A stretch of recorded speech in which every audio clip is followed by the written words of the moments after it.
গত ৯ জুন মুক্তি পাওয়ার কথা ছিল বাহুবলী খ্যাত তারকা প্রভাসের নতুন সিনেমা কল্কি। তবে নির্ধারিত সময়ে মুক্তি পায়নি সেটি। ভারতের লোকসভা নির্বাচনের কারণে পিছিয়ে গিয়েছিল মুক্তির তারিখ।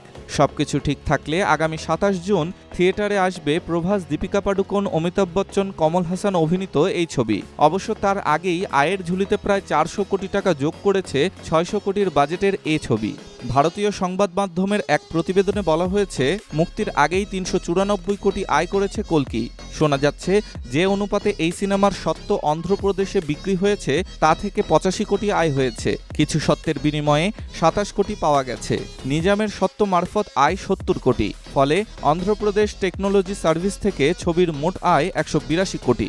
একইভাবে তামিলনাড়ু ও কেরালা থেকে ছবির আয় ২২ কোটি, কর্ণাটক থেকে প্রাপ্তি ৩০ কোটি, আর গোটা উত্তর ভারত থেকে ৮০ কোটির ব্যবসা করার প্রবল সম্ভাবনা রয়েছে।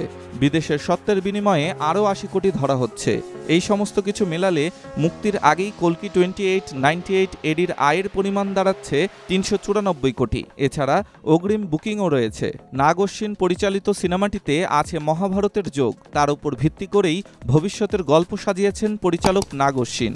ছবিতে অন্য তারকাদের মধ্যে রয়েছেন দক্ষিণী অভিনেতা ব্রহ্মানন্দম, পশুপতি, শোভনা। ভৈরবের ছায়াসঙ্গী বুজ্জির জন্য কণ্ঠ দিয়েছেন কীর্তি সুরেশ। আর সিনেমায় বাঙালির পাওনা কমান্ডার মানসের চরিত্রে আছেন শাশ্বত চট্টোপাধ্যায়।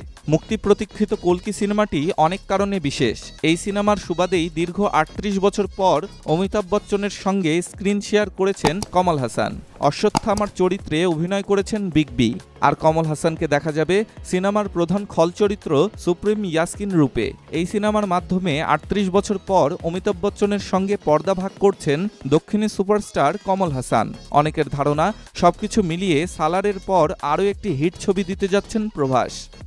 ডেস্ক রিপোর্ট, স্টার সংবাদ।